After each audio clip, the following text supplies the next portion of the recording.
Good morning, students. I am Preeti Sharma from Adarsh Bal Niketan Senior Secondary School, Chunchunu, your SST teacher. Today we are going to do question answer of chapter number 2, History of Rajasthan. कल हमने इस chapter के जितने भी main points हैं उनको अच्छे से क्लियर कर लिया था और इसकी जो एक्सरसाइज है वो मैंने आप लोगों से कहा भी था कि आप फाइंड आउट करना. आई होप आप लोगों ने सबने किया होगा. So let's check your answer. What was the capital of Matsya janapad? सबसे पहला जो क्वेश्चन है फर्स्ट का,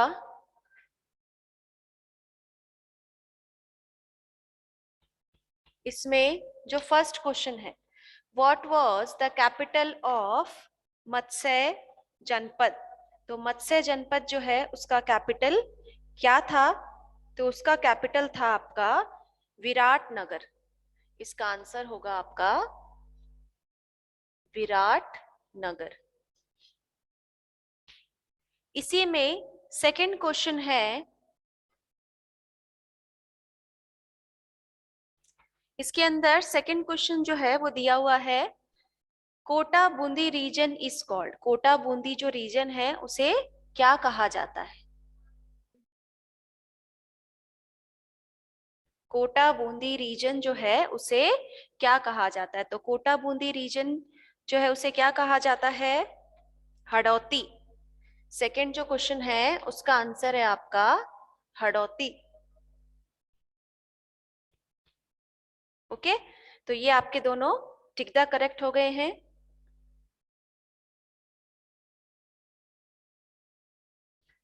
इसके बाद में नेक्स्ट क्वेश्चन है आपका filling the blanks. Filling the blanks में क्या दे रखा है? फिलिंग द ब्लैंक्स जो है उनमें क्या दे रखा है? Beawar Ajmer region is known by the name of. Beawar Ajmer region जो है उन्हें किस नाम से बुलाया जाता है? तो उनको बुलाया जाता है आपका मेरवाड़ा. सेकंड जो है इसमें फर्स्ट ब्लैंक के अंदर आएगा आपका मेरवाड़ा. इसको आप फिल कर लीजिए. सेकेंड क्वेश्चन है वो आपका दिया हुआ है, the language of Jaipur and region near by is called. कि जो जयपुर है उसकी लैंग्वेज और उसके आसपास जो रीजन है उसे क्या कहा जाता है? उसे कहा जाता है धूनधाड़. धूनधाड़. ठीक है, तो ये तो आपके ऑब्जेक्टिव क्वेश्चंस हो गए. अब इसके बाद में नेक्स्ट क्वेश्चन है आपका, name any two janapads of Mahabharata time period. आपको किसी भी दो जनपद के बारे में बताना है जो कि महाभारत टाइम पीरियड में भी थे. तो उन जनपद का नाम है, थर्ड में जो फर्स्ट क्वेश्चन है उसका आंसर लिखिए. उसका आंसर है मत्स्य और सेकंड जो है वो है जंगल. JAANGAL. इसके बाद में सेकंड क्वेश्चन है आपका कि which districts are part of Shekhawati area. कि शेखावाटी एरिया जो है उनके कौन कौन से डिस्ट्रिक्ट के कौन कौन से पार्ट हैं? तो हमारे डिस्ट्रिक्ट में जो कौन कौन से ऐसे डिस्ट्रिक्ट हैं जो कि शेखावाटी में आते हैं, तो वो है आपका चूरू, झुंझुनू और कौन सा है? एंड सिक्कर. ये आपका शेखावाटी रीजन कहलाता है. Are part of Shekhawati area. इसको आप पूरा लिख सकते हो, are part of Shekhawati area.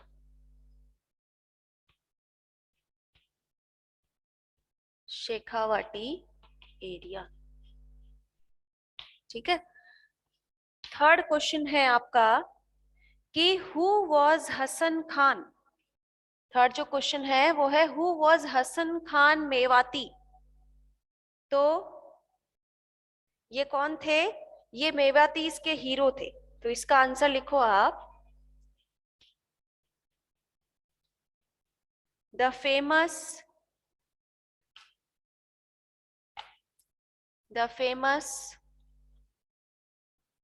hero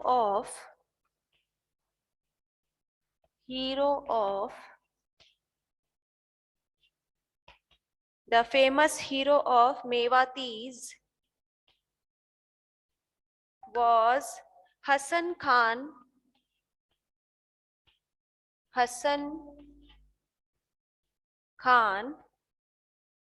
Mewati, who fought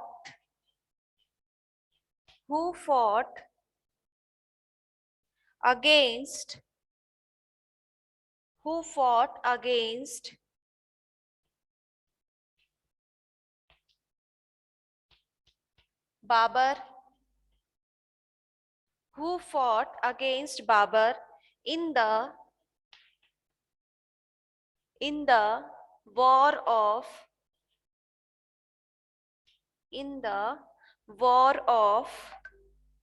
Khanwa,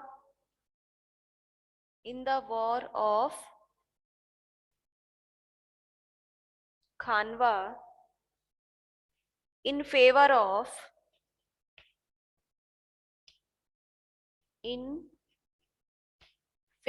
of Rana Sanga.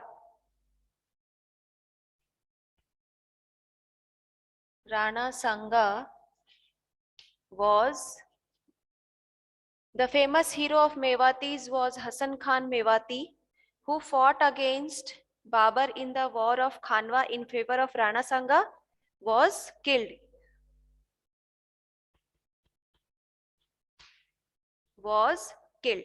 Write down.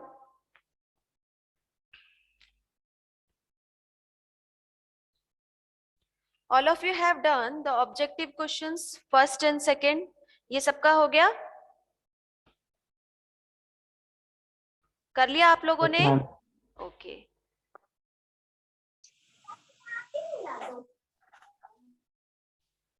के बाद में नेक्स्ट क्वेश्चन है आपका क्वेश्चन नंबर 4 में, शॉर्ट टाइप में first question, why did the republican janapad system of Rajasthan demolish after 5th century? After 5th century कि 5th century के बाद में ये जो रिपब्लिकन जनपद सिस्टम था, इसे राजस्थान में कैसे खत्म किया गया, कैसे? तो इसका आंसर आपको लिखना है after 5th century, after 5th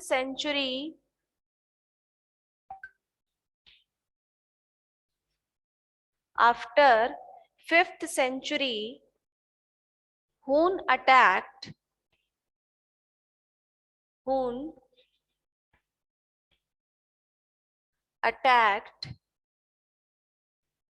the Republican Janpad,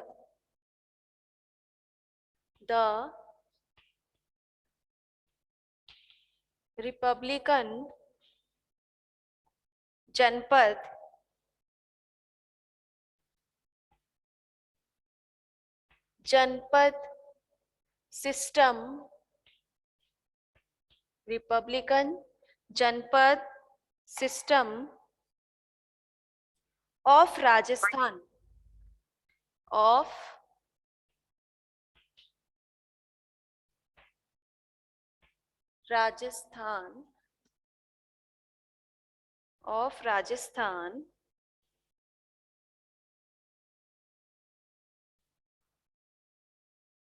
the Hun invasions,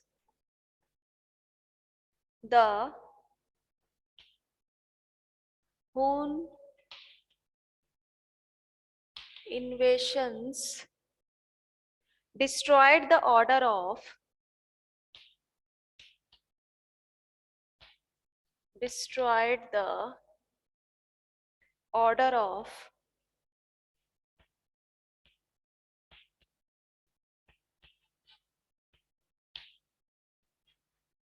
order of Republican, sorry, order of Republic.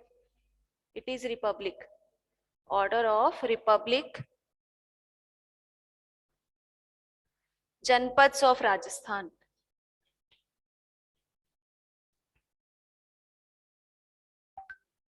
Janapads of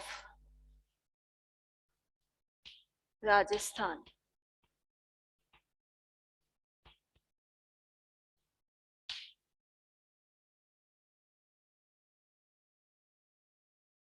okay, next question है आपका, नेम एनी 3 जनपद्स और रीजन. किसी भी 3 जनपद और रीजन के बारे में आपको उसका नाम बताना है. All of you have done the second answer.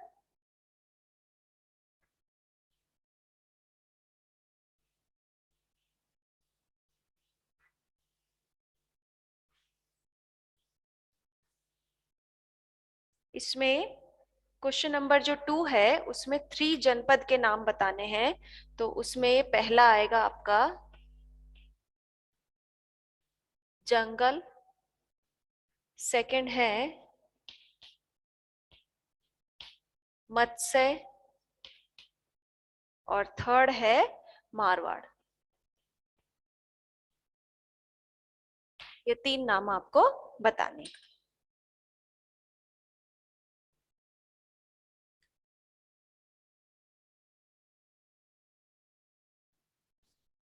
So all of you have written. लिख लिया सबने? No ma'am. राइट डाउन, जल्दी लिख लो ताकि अपन आज थोड़ा थर्ड चैप्टर भी स्टार्ट करेंगे.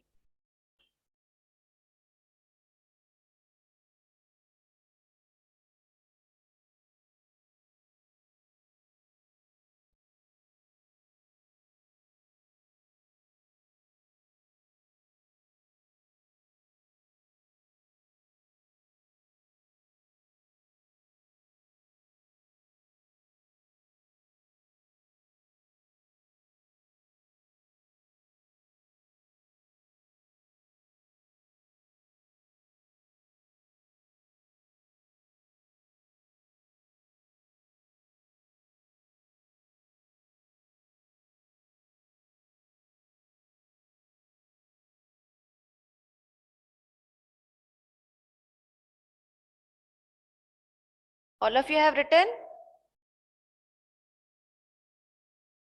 लिख लिया आप लोगों ने? Okay, now take out page number 12. Page number 12 पर आज का जो हमारा थर्ड चैप्टर है वो है सोर्सेस टू नो हिस्ट्री. कि अगर हमें राजस्थान की हिस्ट्री अगर जाननी है तो उसके लिए हमारे पास कौन कौन से सोर्सेज है जिससे हम हमारे राजस्थान की हिस्ट्री को जान सकते हैं. तो थर्ड चैप्टर जो है वो है आपका सोर्सेज टू नो हिस्ट्री. ठीक है, तो ये जो थर्ड चैप्टर है वो है हमारा sources to know history. So take out the chapter third और इसमें हम देखेंगे कि कौन कौन से सोर्सेस है जिनसे हम हिस्ट्री को जान सकते हैं. Now we come to know the gradual development of civilization by the study of ancient history. कि ये जो सिविलाइजेशन डेवलप्ड होती है, जैसे किस टाइम पीरियड पर कौन से पर्सन जो है वो सोसाइटी जो है वो डेवलप हो रही है, लोग रह रहे हैं. तो ये एंशिएंट हिस्ट्री के बारे में जानने के लिए अलग अलग स्टडी जो है वो करना होता है. So there are many sources to know history. तो हिस्ट्री को जानने के लिए बहुत से अलग अलग सोर्सेस होते हैं, which are mainly divided into 2 parts. और उनको 2 पार्ट्स में डिवाइड किया जाता है. एक तो होता है आपका archaeological sources and literary sources. दूसरा होता है आपका लिटरेरी सोर्सेस. जो आर्कोलॉजिकल सोर्सेस कौन से होते हैं और लिटरेरी सोर्सेस कौन से होते हैं उसको हम इस चैप्टर में पढ़ेंगे. जैसे कि ये हिस्ट्री है तो उस हिस्ट्री को जानने के लिए हमने हिस्ट्री को क्या किया है, 2 पार्ट्स में डिवाइड किया है. हिस्ट्री को नहीं, बल्कि हिस्ट्री को कैसे जाना जा सकता है। हिस्ट्री को जानने के लिए दो रास्ते हैं, एक तो है आर्कोलॉजिकल सोर्सेस और दूसरा है आपका लिटरेरी सोर्सेस। सेकंड है लिटरेरी सोर्सेस।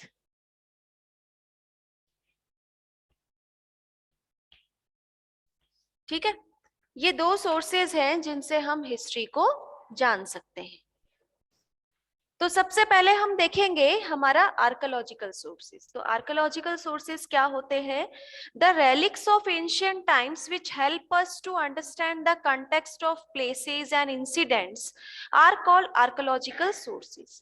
आर्कोलॉजिकल सोर्सेज वो होते हैं कि पुराने समय में जो भी चीजें रिटन फॉर्म में या कोई भी ऐसी चीज जो मिलती है जो बहुत पुरानी है, उस वक्त की है, उसको फाइंड आउट करने का जो तरीका है वो आर्कोलॉजिकल सोर्सेज कहलाता है। जैसे कि रिकॉर्ड्स है, करेंसी है, मॉन्यूमेंट्स है, आर्ट फैक्ट है and material obtain from excavation are included in these sources. Archaeologist जो हिस्ट्री को फाइंड आउट करते हैं, हिस्ट्री के बारे में हमें बताते हैं। और आर्कोलॉजिकल मीन्स हो गया कि वो एविडेंस, वो सोर्सेज जिनसे हम हिस्ट्री के बारे में जानते हैं। अगर आप कोई भी पुरानी चीज देखते हो, पुराना घर देखते हो, तो वो क्या है? एक आर्कोलॉजिकल सोर्स है, क्योंकि वो एक क्या है, एक मॉन्यूमेंट कोई बना हुआ है, कोई टेम्पल है, तो वो उस समय का है जिसके बारे में हमें जानना है। ठीक है, so they are finding, they are we can find it by excavation, means हम उसके बारे में और क्या कर रहे हैं? रिसर्च कर रहे हैं और जानने की कोशिश कर रहे हैं। तो ये अलग अलग सोर्सेज होते हैं जिनसे हम फाइंड आउट करते हैं कि हिस्ट्री, इसका इतिहास क्या है, इसके बारे में हम और जानने की कोशिश करते हैं। So through this we can understand the contemporary life. इससे हम एक कंटेम्पररी, एक इमेजिनरी लाइफ जो है वो बना लेते हैं। जैसे कि आर्कोलॉजिकल सोर्सेज इन ब्रीफ। अब आर्कोलॉजिकल सोर्सेज जो है उनको और ब्रीफली पढ़ेंगे ताकि हमें समझ में आ सके कि ये जो आर्कोलॉजिकल सोर्सेज है वो क्या होते हैं। जैसे कि सबसे पहले आता है इस आर्कोलॉजिकल सोर्सेज के अंदर, सबसे पहला पॉइंट जो है वो है रिकॉर्ड। रिकॉर्ड मीन्स क्या होता है?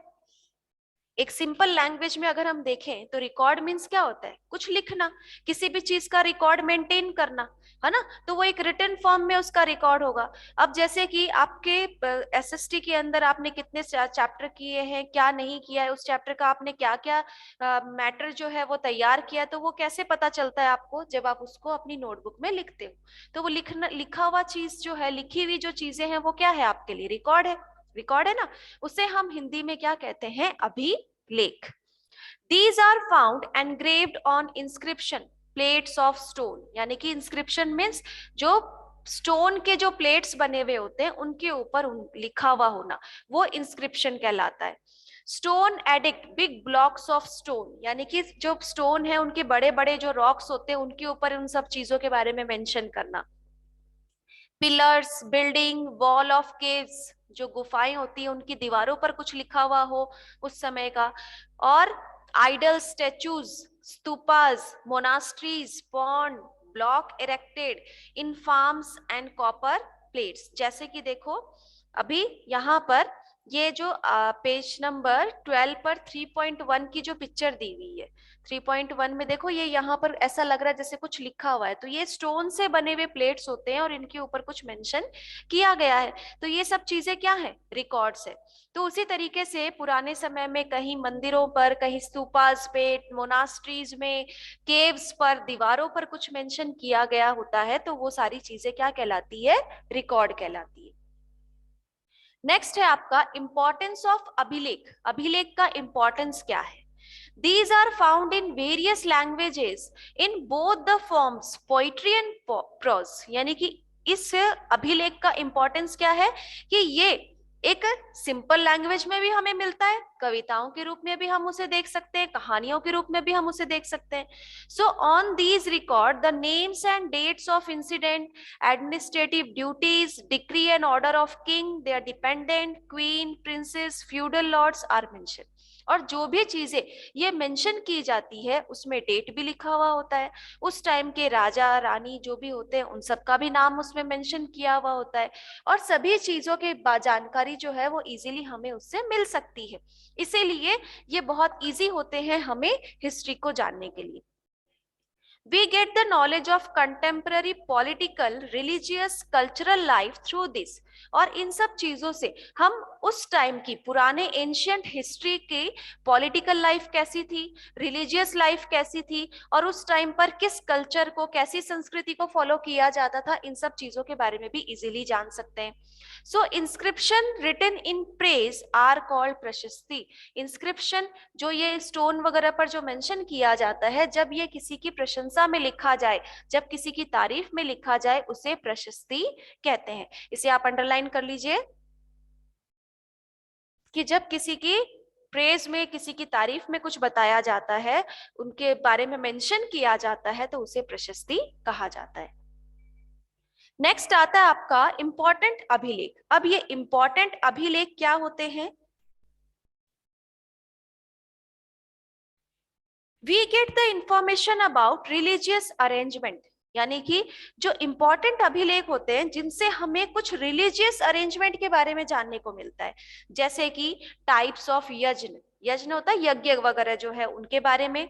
लैंड एंड द्रव्य दान, यानी कि कोई भी चीजों को आप जब डोनेट कर रहे हो, दान दे रहे हो किसी को, उन सब चीजों के बारे में मेंशन किया हुआ हो, किसी जमीन के बारे में उसमें डिस्कस किया गया हो, या फिर political boundary from Nagari record, Kanswa record, Ghatiyala record, Kiradu record, Nansa record and Barnala युग pillar inscription, Samoli inscription etcetera of Rajasthan. यानी कि ये कुछ इंस्क्रिप्शन है इंपॉर्टेंट जो कि राजस्थान में मोस्टली है. राजस्थान के ही इंपॉर्टेंट इंस्क्रिप्शंस के नाम यहाँ दिए गए हैं. जैसे कि फॉर एग्जाम्पल घटियाला अभिलेख, Pratihara, Bijolia inscriptions are important resources to know the history of Chauhan. कि पहले जो चौहान रूलर्स थे, अगर हमें उनके बारे में अगर जानना है तो उसके लिए प्रतिहार, बिजोलिया इंस्क्रिप्शंस में हम इजीली जान सकते हैं. Inscription of Chirwa gives the information about the period of Rawal Samar Singh. कि रावल समर सिंह के टाइम के बारे में अगर हमें जानना है तो इंस्क्रिप्शंस और चीरवा को हमें पढ़ना होगा. नेक्स्ट है इसके बाद में मॉन्यूमेंट्स. मॉन्यूमेंट्स कैसे होते हैं, ये इसकी पिक्चर यहाँ दी गई है, इससे आप इजीली देख सकते हैं. Forts are prominent among various monuments in Rajasthan. Rajasthan में आप देखोगे ज्यादातर बहुत सारे किले वगैरह बनाए गए होते हैं, है ना, और उन्हें उनमें ही क्या है, मॉन्यूमेंट्स बनाए जाते हैं. जैसे कि अंडरलाइन कर लो, फोर्ट्स ऑफ चित्तौड़, चित्तौड़ का किला, जालोर का किला, गगरोन, रणथंबोर का किला, आमेर का किला, मेहरानगढ़, तारागढ़, कुंभलगढ़, ये सब क्या है, फोर्ट्स के नाम है. आर इम्पोर्टेंट, ये राजस्थान के इंपॉर्टेंट फोर्ट्स हैं.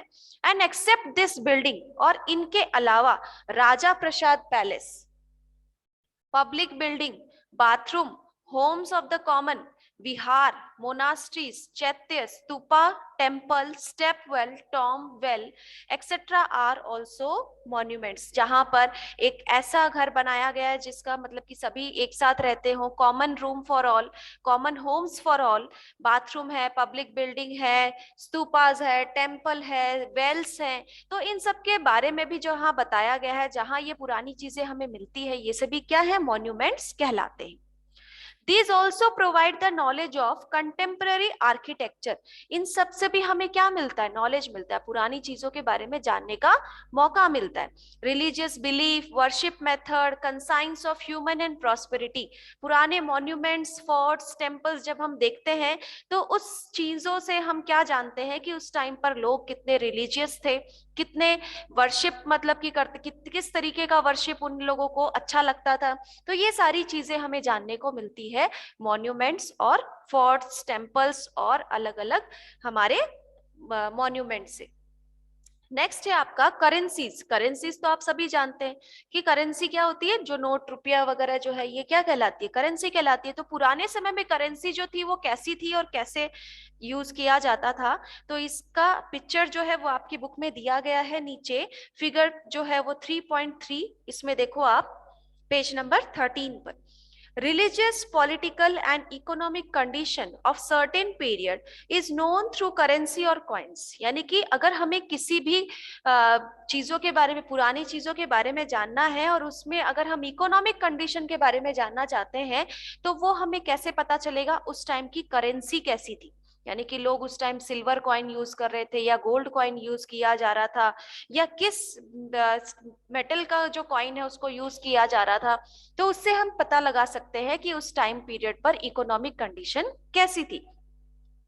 वहां का स्टैम्प है, other symbol, symbol language, script year, name and samvat and purity of metal, यानी कि उस टाइम पर कॉइन्स पर उसके डेट मेंशन होती थी, किस रूलर का रूल है वो मेंशन किया जाता था, सिंबल बनाया जाता था, और उसके अलावा जो मेटल यूज किया जाता था वो कितना प्योर है, उससे हम इकोनॉमिक कंडीशंस का पता लगा सकते हैं।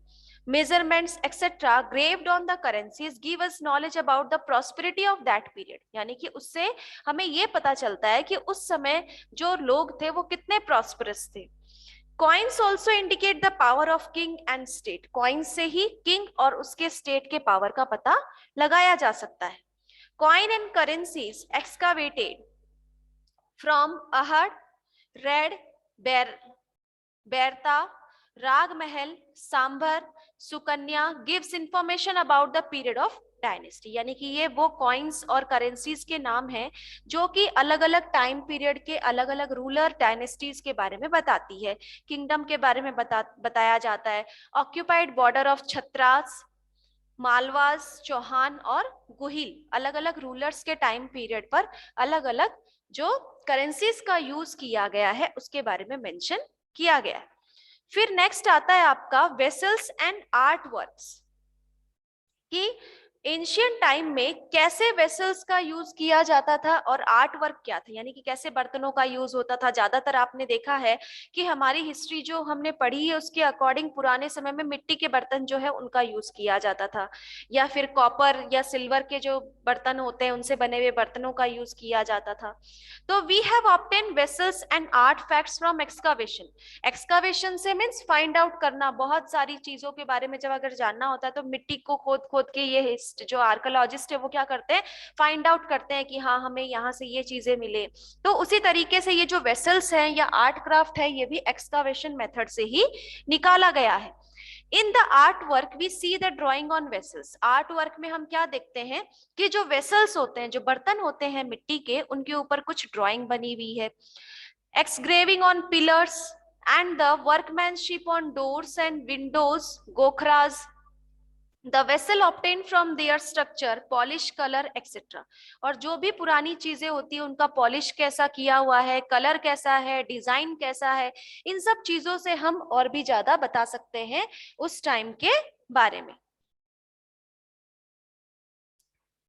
So we can understand the art and skill of our ancestor from the earthenware, जो आर्ट और स्क्रिप्चर है उसके बारे में हमें किससे पता चलता है, जो मिट्टी के बर्तन है, बर्तन जो थे उनसे। बाउल है, डिशेस है, इंसेंस पॉट है, लैम्प है, ये सारी चीजें मिट्टी के ही बने होते थे और ये राजस्थान के अलग अलग प्लेसेस पर फाइंड आउट किया गया। The art and skill can be seen in the relief relics of, ये जो आर्ट और स्किल है ये ज्यादातर हमें कहाँ देखने को मिलता है, वो मिलता है गणेश्वर, नीम का थाना, सिक्कर के पास। फिर copper culture, black and red earthenware obtained from Jodhpur, copper से बने हुए जो ब्लैक और रेड अर्थनवेयर है, मिट्टी के जो बर्तन है वो मिला कहा, जोधपुर, जयपुर। एंड नो, भरतपुर। प्रस्तर एंड ग्रेव्ड स्टोन जेवल्स, यानी कि जो पत्थर है उनसे बने हुए ज्वेलर्स जो है, ज्वेलरी वगैरह जो है उनसे बना हुआ वो मिला। फलक, जो बैनर्स वगैरह हैं वो मिला है। And obtain from Ahar and Gilund, और ये सब चीजें किससे बनी हुई, अहाड़ और गिलुंद से। फिर नेक्स्ट आता है आपका कॉपर प्लेट्स, कॉपर की प्लेट्स जो हैं वो देखो, इसकी पिक्चर आपको दिखाई दे रही होगी पेज नंबर 14 पर, जो पिक है आपकी 3.5, writing engraved on copper's large small plates, कि देखो ये कॉपर की जो प्लेट है इसके ऊपर कुछ लिखा हुआ है, तो इसके ऊपर एनग्रेव किया गया, मीन्स इसके ऊपर लिखा गया है ताम्रपत्र, इसे क्या कहा जाता है, ताम्रपत्र कहा जाता है। Related to charity and virtuality, पुण्य, दीज आर कॉल्ड दान पत्रास, और इन्हें दान पत्रास, जो कि चैरिटी के लिए इसमें लिखा जाता है, दान के लिए जो लिखा जाता है, जो इसको उस समय में लोग मानते थे कि ये बहुत पुण्य का काम है। Through this we came to know about kings period, festivals, religion, lands, type of land, measurement and charity. इन जो कॉपर प्लेट है, इनसे हमें किन चीजों के बारे में पता चलता है? किंग के बारे में, उसको मतलब कि कितना प्रॉस्परस था वो, उसके बारे में, उसके साथ साथ वो कैसे रिलीजन को फॉलो कर रहा है, किस फेस्टिवल को ज्यादा माना जाता है, उसकी जो मेजरमेंट है वो कैसा है, लैंड जो है, अलग अलग टाइप्स ऑफ लैंड के बारे में हमें पता चलता है। तो ये सारी चीजें जो है वो हमें अलग अलग इंस्क्रिप्शन से पता चलता है, जिससे हम हमारी हिस्ट्री को जान सकते हैं। तो ये तो थे हमारे आर्कोलॉजिकल सोर्सेस। इसके बाद में जो नेक्स्ट आते हैं वो है लिटरेरी सोर्सेस। लिटरेरी सोर्सेस के बारे में हम कल पढ़ेंगे, और कल तक आप ये चैप्टर रीड करिएगा, साथ ही साथ इसके ऑब्जेक्टिव फाइंड आउट करना है आपको, और सेकंड चैप्टर के क्वेश्चन आंसर्स अपनी नोटबुक में लिखना है। किसी को कोई प्रॉब्लम है? कुछ पूछना है बेटा किसी को? No, ma'am. Okay, so class is over now.